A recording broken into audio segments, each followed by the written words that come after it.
Marcelino pamer skill di depan oleh Robedi. Reaksi supporter Jepang jelang kedatangan Sandy Walsh. Media Irak kembali sindir Bahrain. Bintang timnas Indonesia U20 bikin pusing Persebaya Surabaya. Simak informasi selengkapnya sebagai berikut.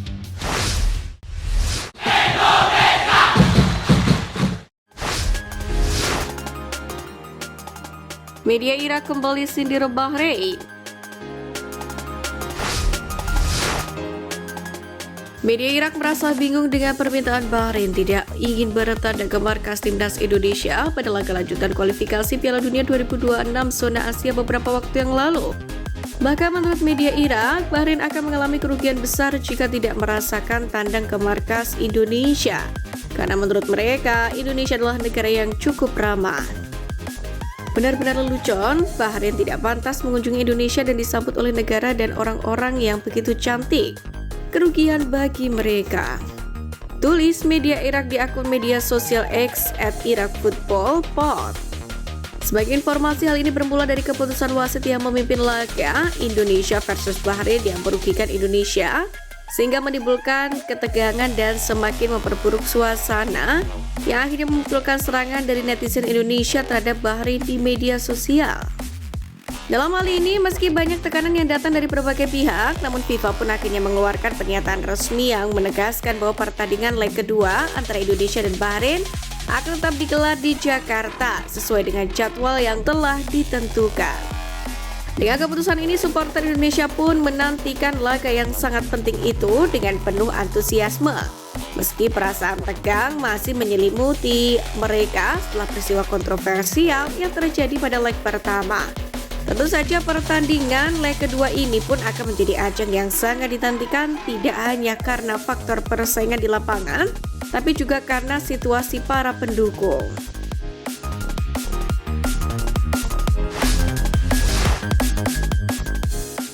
Bintang timnas Indonesia U20 bikin pusing Persebaya.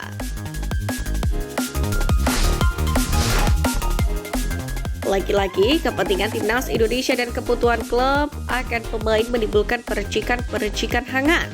Kali ini masalah pelik sedang dihadapi oleh Persebaya Surabaya jelang laga kontra Persis Solo di pekan ke-22 Liga 1 Indonesia 2024-2025. Dalam hal ini pelatih Paul Munster pun harus berpikir keras mencari solusi karena salah satu pemain mudanya, Tony Firmansyah, absen akibat pemusatan latihan bersama timnas Indonesia U20. Dengan absennya, Tony membuat Persebaya Surabaya kehilangan opsi penting di lini tengah. Persebaya Surabaya sendiri memang dikenal sebagai tim yang suka mengorbitkan pemain muda. Sebenarnya, mereka telah sukses membentuk Marcelino Ferdinand yang kini bersinar di Liga Inggris bersama Oxford United. Untuk itu pun Paul Munster berharap Tony Firmansyah bisa segera kembali agar proses adaptasinya di klub tidak terganggu. Sementara itu, selain Tony, Persebaya Surabaya pun juga sempat kehilangan Mikel Tata akibat cedera. Namun sang pemain pun sudah kembali ke sesi latihan dan berpotensi tampil dalam laga melawan Persis Solo. Sementara itu, Alfian Shoaib menjadi satu-satunya pemain muda yang masih tersedia dalam beberapa pertandingan terakhir. Paul Munster pun berharap Tony bisa kembali dengan mental dan fisik yang lebih baik setelah membela timnas Indonesia U20. Sebab kehadirannya bisa menjadi tambahan tenaga penting bagi Persebaya Surabaya. Saat ini Munster pun harus memutar otak untuk menentukan komposisi terbaik tanpa Tony di laga kontra Persis Solo. Pilihan utama kemungkinan akan jatuh kepada Mikel Tata yang sudah kembali memperkuat tim.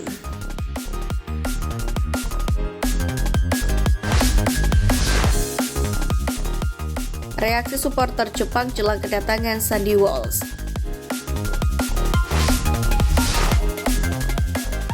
Sandy Walsh ramai dikabarkan bakal meninggalkan klub Belgia KV Mechelen selama beberapa hari terakhir.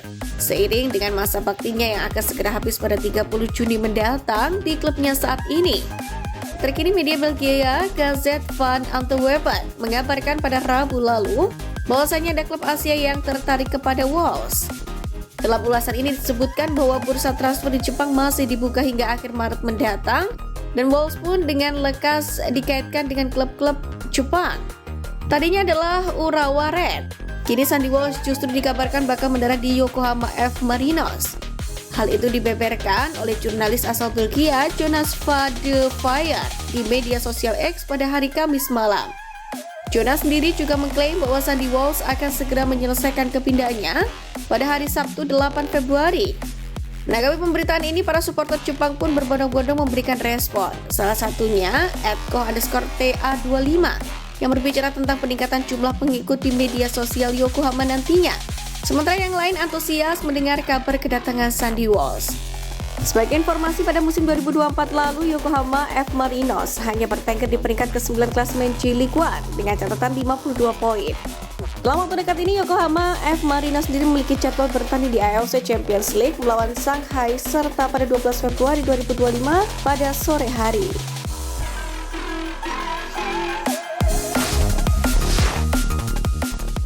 Marcelino pamer skill di depan oleh Romeni.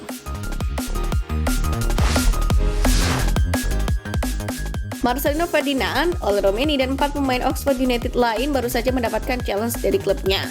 Mereka diminta melakukan juggling menggunakan bola yang bisa digunakan American football atau bola berbentuk oval. Tentu tak mudah melakukan juggling dengan bentuk bola seperti ini, namun Marcelino Ferdinand menunjukkan kelasnya. Dari 6 pemain yang beraksi, Marcelino Ferdinand melakukan juggling sampai 23 kali. Jumlah itu merupakan yang terbanyak ketimbang pemain lain. Fakta ini menunjukkan Marcelino memiliki kualitas, di mana di usianya yang masih 20 tahun, masih ada kesempatan bagi Marcelino Ferdinand untuk berkembang. Tentu apresiasi pun lain diberikan kepada ex-gelandang KMS Kadense ini, yang mana berani keluar dari zona nyaman demi berkarir di luar negeri. Padahal jika berkarir di Liga Indonesia, Marcelino Ferdinand dijamin mendapatkan posisi starter dan gaji yang melimpah. Namun demikian, Marceng berani mengambil resiko kehilangan menit tampil dan mendapatkan bayaran yang tidak setinggi di Indonesia. Sekarang menarik menanti apakah Marcelino bakal disertakan Patrick Kluivert atau tidak pada Maret 2025. Jika terus mendapatkan kesempatan, tentu tidak menutup kemungkinan Lino akan ikut dipanggil ke skuad Merah Putih. Pasalnya saat konferensi perkenalan dirinya sebagai pelatih timnas Indonesia pada Minggu 12 Januari 2025, Patrick Kluivert meminta para pemain Indonesia untuk mendapatkan match fitness sebesar-besarnya bersama dengan klub masing-masing.